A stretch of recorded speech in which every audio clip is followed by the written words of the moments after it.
friends, my name's Jess Hess.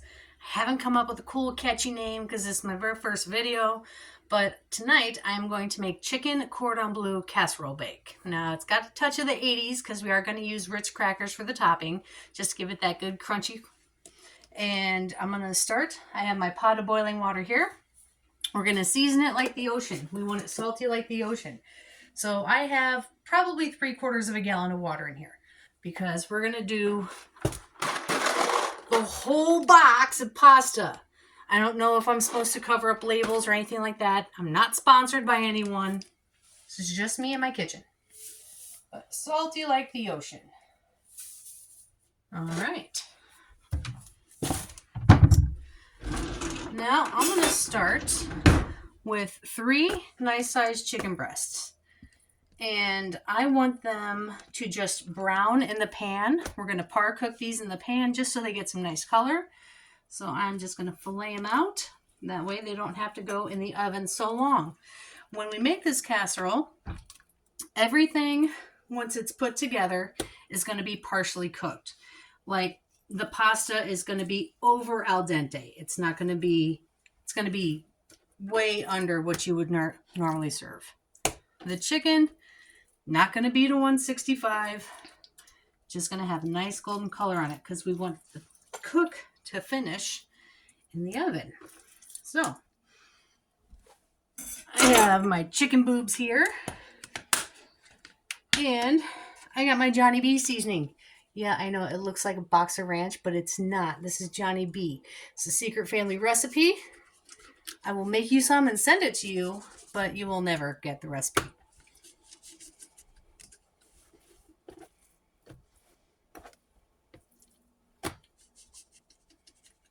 I have been cooking since I was 6 years old. My grandmother started making me make bread and wash potatoes in her restaurant. And I've worked in her restaurant every summer of my life until I turned 13. And then I went to my Uncle John's restaurant. That's the Johnny B. So, and then when I was 23, my family made me go to school. And I'm like, well, I don't want to be a cook. I've already been doing that my whole life. So I took my apple and threw it as far as I could, and I went to motorcycle tech school. Yeah, and it was such a great career. I never actually worked in a shop. Fortunately, down in Tennessee, if you have tits and a brain, they don't like you and they kick you out. They kick me out. I don't really fit in anywhere. Like, I'm too hillbilly for the Northerners, but definitely too liberal or, I don't know, think for myself for the Southerners. I know I'm going to catch a lot of shit for that, but you know it's true. All right. So this meat is just going to sit here on my cutting board. I'm going to get my frying pan ready. Get it good and hot. So I know how many people are going to come for me in the comments. I don't care. I've never gotten anyone sick, and I'm not going to start now.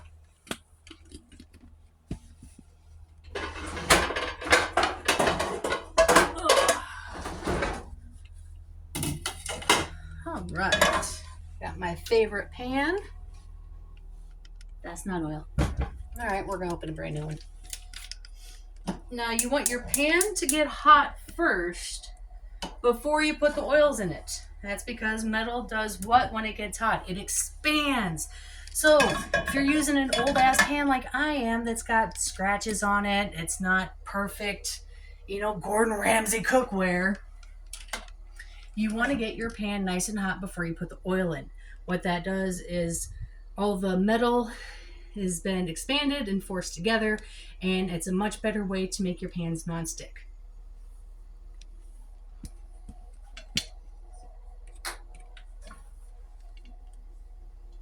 We're not quite there yet. Don't use your teeth. Don't use your teeth. Got it.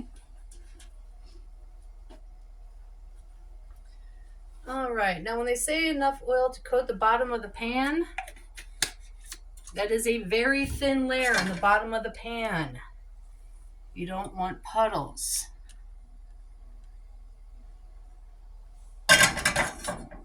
It's got to be nice and hot.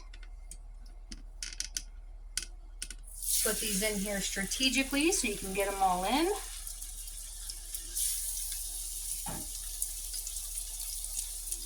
Like I said, we're just getting some nice color on them. So I don't want to overcrowd the pan. I want heat all the way around it.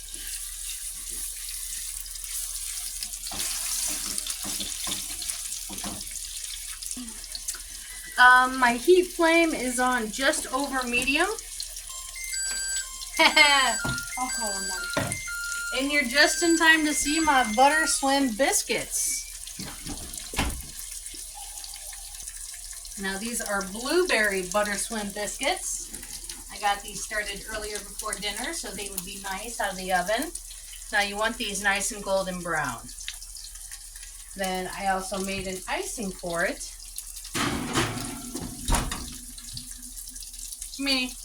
Just simple icing, milk, tons of powdered sugar, a little bit of lemon juice. All right, so we're starting to get white on the sides. I'm gonna pick up an end. Yeah, we got some good color on there. That one's a little blonde. That's all right.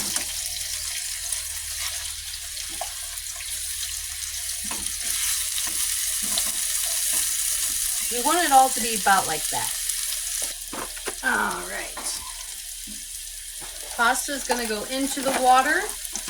The timing on the pasta doesn't really matter, just because it's going to stay in the strainer until it's ready to be mixed into the casserole.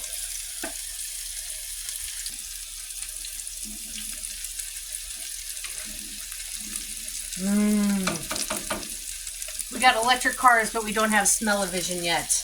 I don't know. I don't know.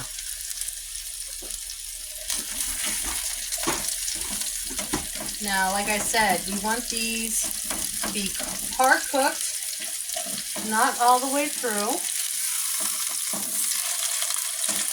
I am happy with these.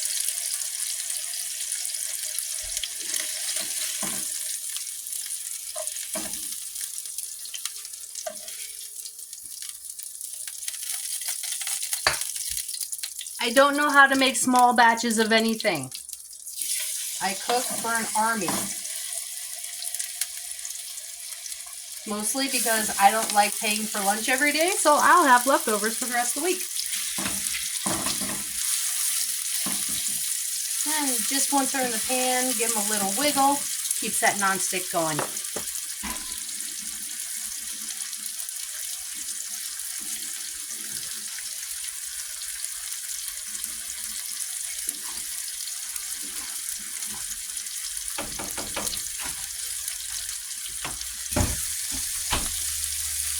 There's some nice color.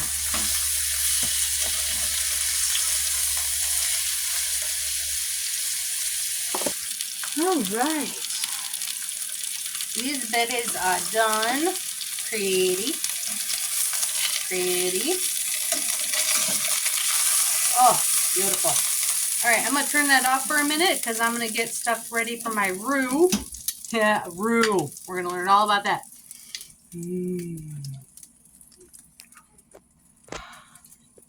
Now, I'm setting my chicken aside to rest before I cut it because we don't want all the juice to run out. We want it to stay moist because it is going to go in the oven. Let's take a check on our pasta.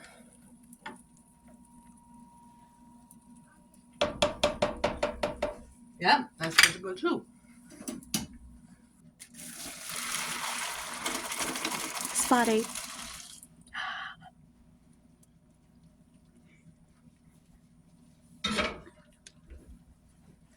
So I am just going to rinse this in cold water. If you don't rinse it in cold water or put it in any kind of ice bath, it's going to keep on cooking. We don't want that.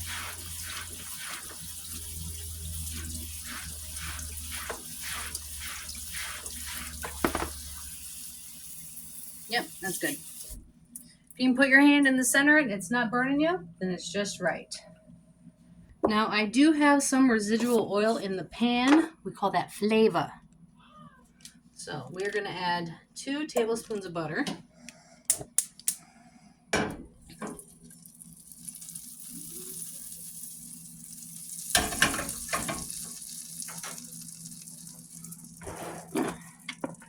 My math is not perfect in cooking.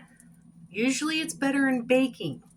So even my butter swim biscuits, it wanted 2.5 cups. I probably added another cup because it didn't quite look as thick as I wanted it to. So traditionally, 2 tablespoons of butter to 2 tablespoons of flour for your roux. Now, this should look like wet sand. If you have one of these tools at home, don't use it for your roux, because then that happens. The metal burns off, the rubber, and it's bad. You wind up with pretty little green things in your sauce.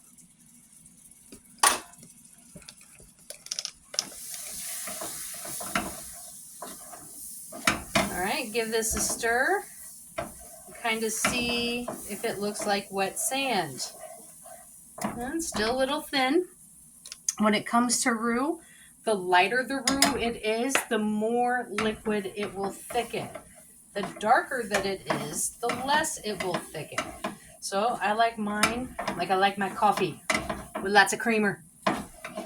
So I do a fairly light roux.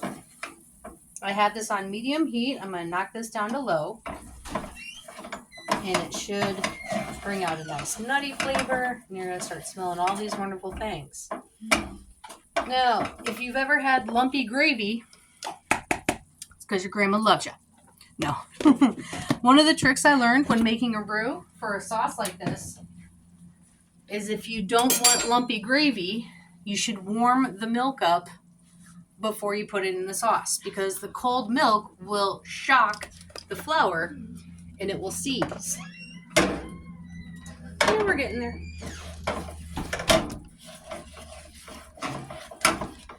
It's okay if your sauce is a little thin because we'll be adding cheese to it and that will help thicken it up. Let me go get some milk.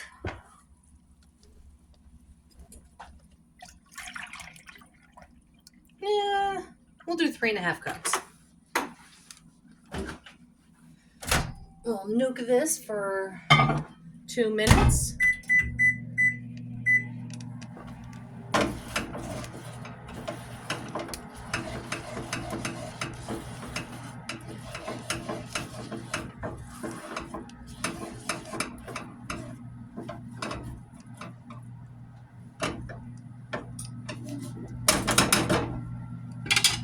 In the meantime, let's cut my ham up because it's chicken cordon bleu. Can't have the cordon bleu without the Don.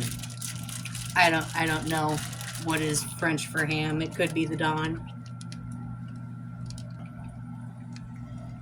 Doesn't have to be perfect. Just don't want to have bites too big for your mouth.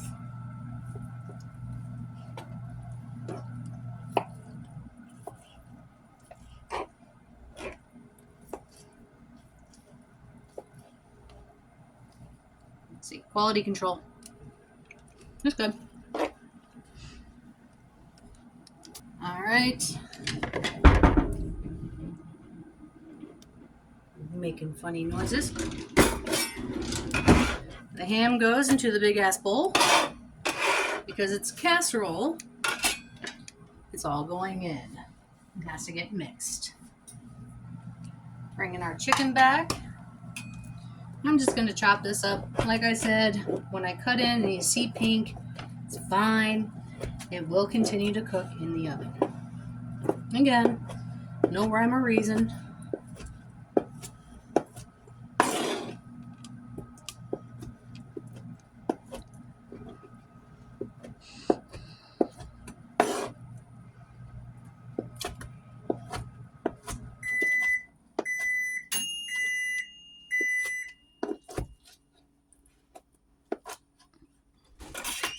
Yeah, that's you win. I know, I heard. I think you're done.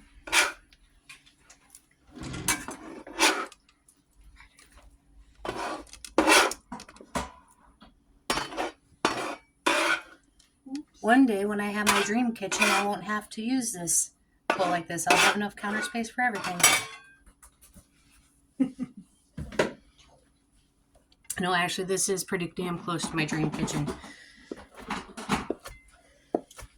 I'm sure Fabi would like it if my stove was in the island. That way she wouldn't have to be sitting on the counter next to me. My own personal little elf on a shelf.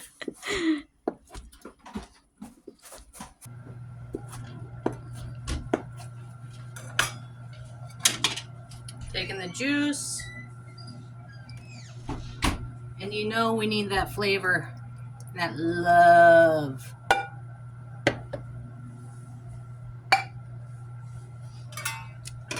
Into the bowl you go.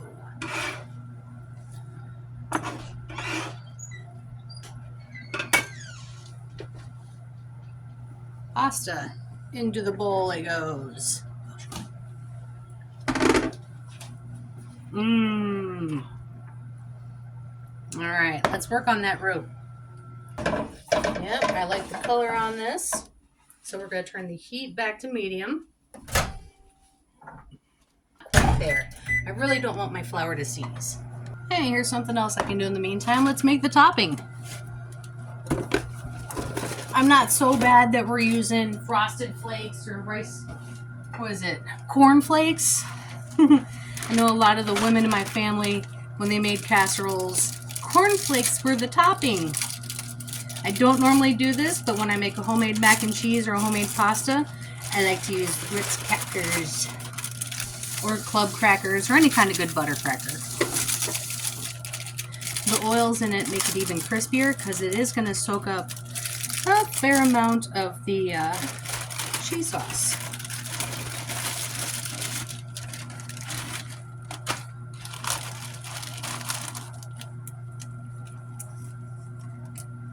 And then just take whatever you got and smash it.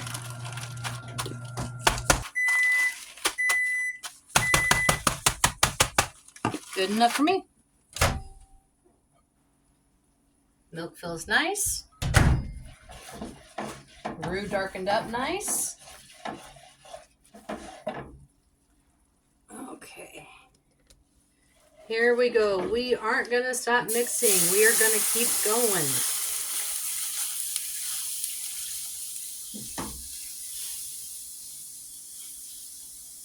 I don't know about you, but my job on Thanksgiving was to stand at the stove and stir the gravy. If you stop stirring the gravy, you'll get lumps. Yes. Give me a like and follow if you are the gravy kid in your family.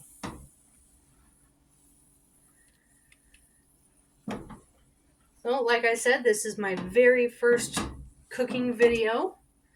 No idea how it's going to turn out. I'm hoping it turns out good. That'd be nice. Then I can stop selling pictures of my feet on OnlyFans. Teasing. I do not. So no one wants to see my Flintstone feet. I got Fred Flintstone feet. No one wants to see that. But I don't want to say, "Ooh, this is a 20-minute meal." It's not. But it's made with love. And it's going to warm up your bellies, especially in the cold, cold winters. We live in Illinois, and it's like 8 degrees right now. I love chicken cordon bleu. I hate frying. Like maybe in the summertime when we can fry outside, but I hate the smell of fryer oil in my house. It's like, yeah, dinner was good. I don't want to smell it for the rest of the night. Just keep moving it around.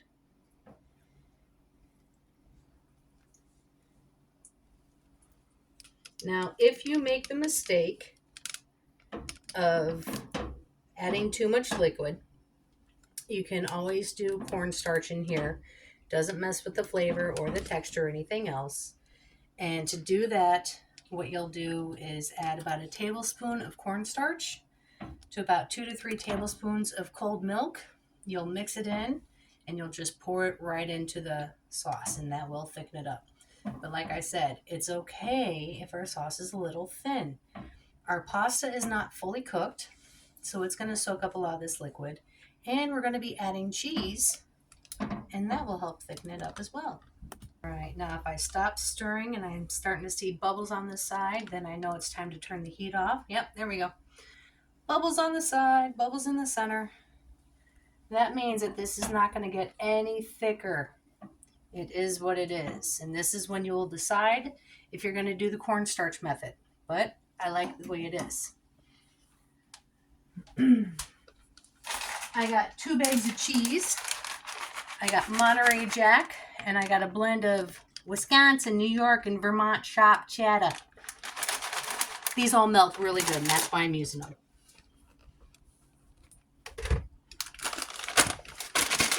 You don't want to dump the whole bag in at one time.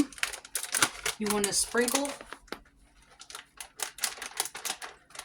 and move it around. If you keep the heat on while you're doing this cheese, your sauce will separate. And that's bad.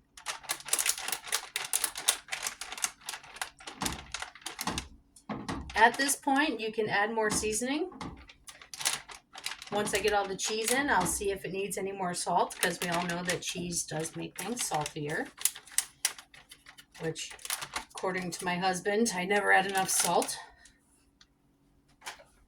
That's fine. I like to eat my own cooking too. He can add more salt on the side.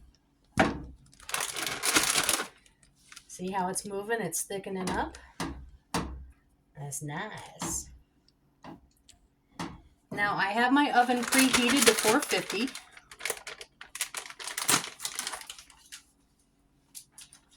We are going to cook the casserole for about 20 minutes on 450.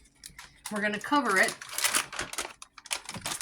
And then after that, we are going to take it back out and add the crushed crackers on top, and then leave it uncovered to turn golden brown. Yeah, we're doing the whole bag. We like cheese. We're close to Wisconsin.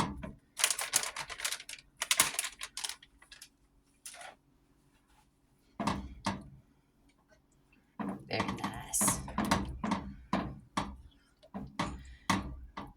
Now, how much you use in your recipe is up to you.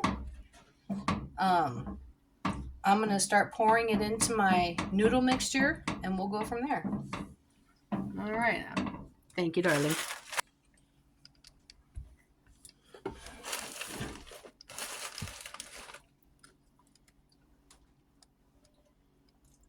Yeah, it's a mess.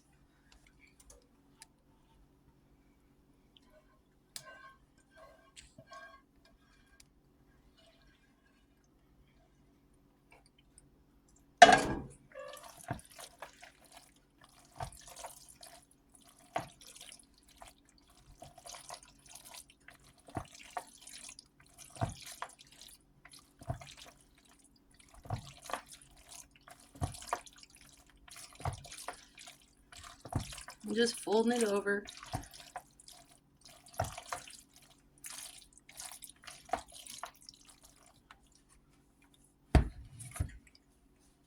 I'm taking the biggest glass pan that I own, and it still might not be big enough. Like I said, I cook for an army.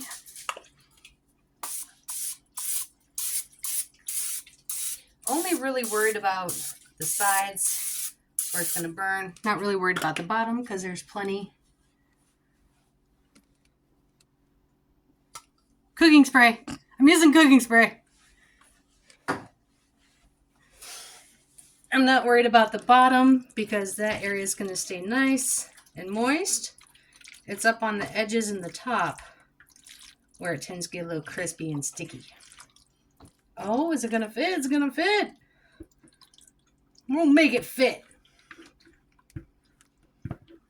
Smokey, go to the store and get me some cigarettes. Here's $1. That ain't enough. Make it enough. We are making it enough. Now, I know my tin foil is definitely going to stick to the top of this. So the trick I'm going to use, please, thank you. And we're back after my phone overheated. I'm about to show you, since I know my foil is going to stick to the food, what I'm going to do.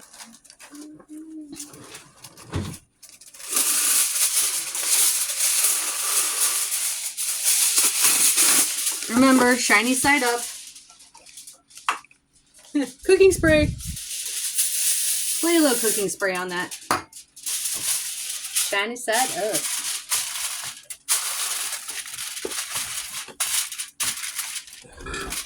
Now we're going to look at this after 20 minutes. And what I love about using glass is I'll be able to see on the bottom of the pan here if it's bubbling. Because remember, our chicken is still par cooked and our noodles are only halfway done.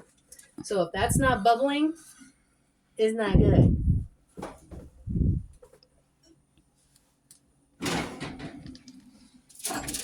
Oh yeah, it's a heavy bitch.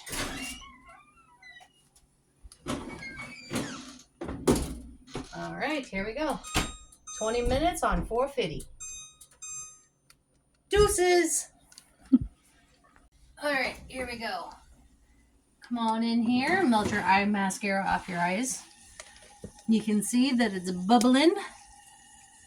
We like the bubble. There we go. Now we're going to take the tin foil off. Add our crackers.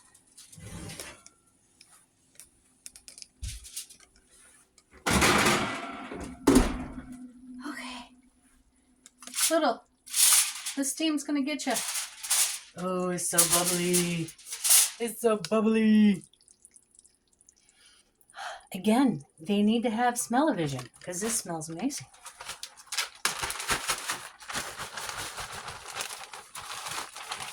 All right. And the cracker topping. Oops.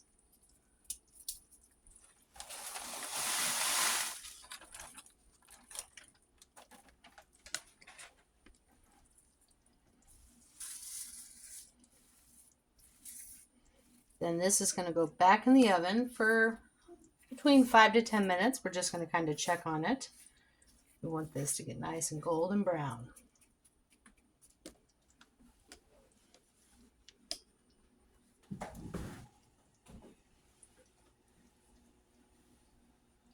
All right, we'll see you for the unveiling.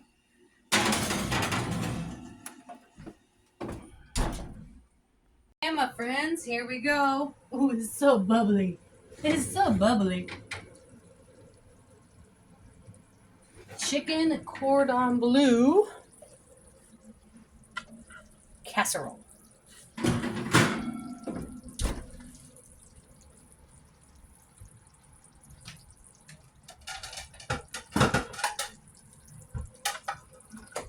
Now, I would definitely wait about 10 minutes before actually serving this, but I don't want to wait anymore to show you how good it's going to be.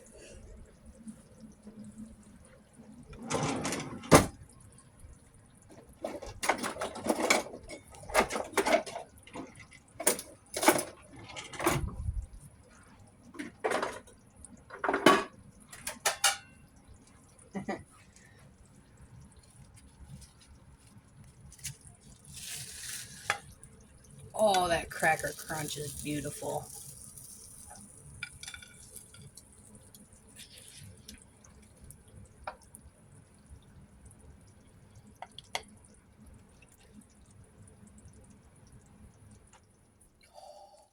Let me get my fork so I can burn my tongue on live camera for you.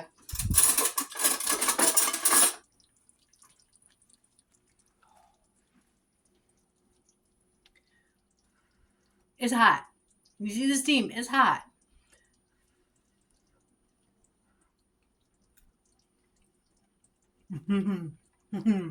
That's so good. I wish you were here. I got plenty to share.